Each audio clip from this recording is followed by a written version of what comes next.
जब कांग्रेस की सरकार थी तब धर्म के आधार पर आरक्षण दिया।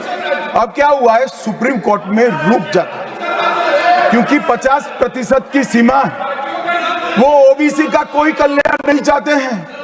50% की सीमा बढ़ाकर मुसलमानों को आरक्षण देना चाहते हैं, माननीय, धर्म के आधार पर आरक्षण देना चाहते हैं। और मैं आज फिर से एक बार इस सदन में जिम्मेदारी तब के साथ कहता हूं, दोनों सदन में जब तक भाजपा का एक भी सदस्य है, धर्म के आधार पर आरक्षण हम नहीं होने देंगे। ओबीसी को आरक्षण देने के लिए 1995 में 55 में काका साहेब कालेलकर कमीशन बना।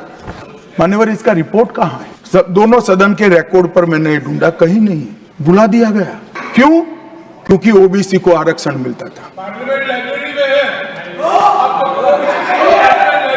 बैठिए बैठिए बैठिए ना, मैं प्रक्रिया बताता हूं। मान्यवर, कोई भी रिपोर्ट आता है, कोई भी रिपोर्ट आता है, अरे सुनो, कोई भी रिपोर्ट आता है उसको कैबिनेट के सामने रखना पड़ता है, फिर इस पर कार्यवाही जो की उसकी रिपोर्ट के साथ संसद के सामने रखना है। सही कह रहे हैं, उन्होंने संसद में लाने की जगह पुस्तकालय में रख दिया। ओबीसी का आरक्षण, ओबीसी का आरक्षण इन्होंने लाइब्रेरी में रख दिया। समाज के जीवन में इतना बड़ा सामाजिक बदलाव करने वाले कानून को उत्तराखंड सरकार ने मॉडल कानून के रूप में पारित किया है। इसकी न्यायिक मीमांसा होगी, इस पर सामाजिक चर्चा होगी, धर्म के विद्वान चर्चा करेंगे, कुछ सजेशन आएंगे तो इसको स्वीकारेंगे और बाद में भारतीय जनता पार्टी की सरकार हर राज्य में कॉमन सिविल कोड लेकर आए। आज तक नहीं मिला, वो भी कांग्रेस पार्टी के तुष्टीकरण ने की नीति थी। 370 पर कई बार चर्चा हुई है, मैं ज्यादा कहना नहीं चाहता। सब जानते हैं कि एक टेम्पररी प्रोविजन को अनौरत संतान की तरह अपनी गोदी में 70 साल तक कांग्रेस ने खिलाने का काम किया और 370 हटाने के लिए लोहे का जिगर चाहिए। और जब देश के प्रधानमंत्री नरेंद्र मोदी जी 2019 में फिर से प्रधानमंत्री बने, एक ही झटके से इसी सदन में 370 और 35 को समाप्त। इसी सदन में कहते थे खून की नदियां बह जाएगी, खून की नदियां छोड़ो, कंकड़ चलाने की किसी की हिम्मत नहीं है। मान्यवर, मैं आज आपको बात कहने आया हूं। अभी मैंने कुछ समय में मोहब्बत की दुकान के बहुत नारे सुने। मोहब्बत की दुकान देश के हर गांव में खोलने की महत्वाकांक्षा वाले लोग भी बहुत भाषण उनके मैंने सुने हैं। मेरा उनको कहना है, मोहब्बत दुकान से बेचने की चीज नहीं है भैया। मोहब्बत प्रचार की चीज नहीं है। मोहब्बत दिल में बसाने का जज्बा है और मोहब्बत दूसरों को महसूस कराने का लम्हा है। अगर इतना समझ जाएंगे तो और कोई तकलीफ नहीं पड़ेगी। मान्यवर, सावरकर जी के सामने जो वीर लगा है ना, वो कोई सरकार, कोई पॉलिटिकल पार्टी की चुनी हुई सरकार ने नहीं दिया है। इसके सामने वीर, उनकी वीरता के कारण 140 करोड़ लोगों ने। मान्यवर, आज सावरकर जी की एक उक्ति में यहां पर कहना चाहता हूं। उनका एक मराठी में वाक्य है, तुझ साठी मरण ते जनन, तुझ बिन जनन ते मरण।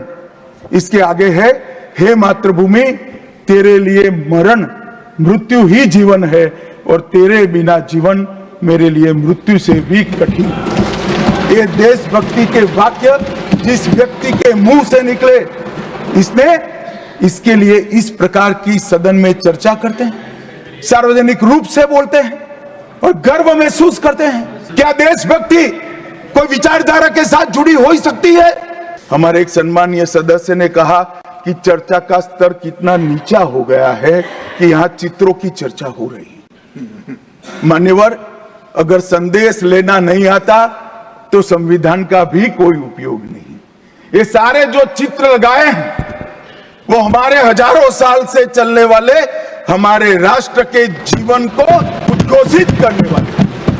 और कोई ये न समझे कि हमारा संविधान दुनिया के संविधानों की नकल है। हाँ, हमने हर संविधान का अभ्यास जरूर किया है, क्योंकि हमारे यहाँ तो ऋग्वेद में कहा गया हर कोने से हमें अच्छाई प्राप्त हो, शुभ विचार प्राप्त हो और शुभ विचार को स्वीकारने के लिए मेरा मन खुला हो। हमारे संविधान की रचना के बाद डॉक्टर आंबेडकर ने बहुत सोच समझकर एक वाक्य किया था। मैं आंबेडकर जी के वाक्य को सदन के सामने प्रस्तुत करना चाहता हूं। कोट, कोई संविधान कितना भी अच्छा हो वह बुरा बन सकता है अगर जिन लोग पर उसको चलाने की जिम्मेदारी है वो अच्छे न हो। उसी तरह से कोई भी संविधान कितना भी बुरा हो वो अच्छा साबित हो सकता है अगर उससे चलाने वालों की भूमिका सकारात्मक और अच्छी हो। अभी कुछ राजनेता आए हैं, 54 साल की आयु में अपने आप को युवा कहते हैं और ये घूमते रहते हैं, संविधान बदल देंगे, संविधान बदल देंगे, संविधान बदल देंगे। मैं उनको समझाना चाहता हूं कि संविधान बदलने का प्रोविजन, संविधान के प्रावधानों का बदलने का प्रोविजन अनुच्छेद 368 के अंदर संविधान में ही है। और मैं आज फिर से एक बार कहना चाहता हूं, थोड़ा ज्ञानवर्धन भी हो जाए किसी का। भाजपा ने 16 साल राज किया, मानिए 6 साल अटल जी ने किया, 10 साल मोदी जी ने किया और 5 साल और मोदी जी करेंगे। एक प्रकार से 16 साल हमने शासन किया। 16 साल में हमने 22 बार संविधान बदला, संविधान के अंदर परिवर्तन की। और कांग्रेस ने 55 साल करा और 55 साल में 77 परिवर्तन कांग्रेस ने भी किए, कांग्रेस के शासन में भी हुए। पहला संशोधन हुआ 18 जून 1951 में।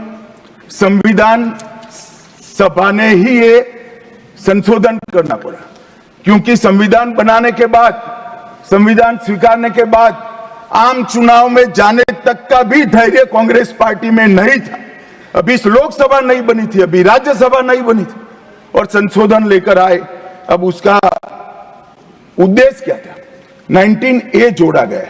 19A जोड़ा गया, वो किस लिए जोड़ा गया? अभिव्यक्ति की आजादी पर स्वतंत्रता को, अभिव्यक्ति की आजादी, अभिव्यक्ति की स्वतंत्रता को कर्टेल करने के लिए पहला सुधार आया।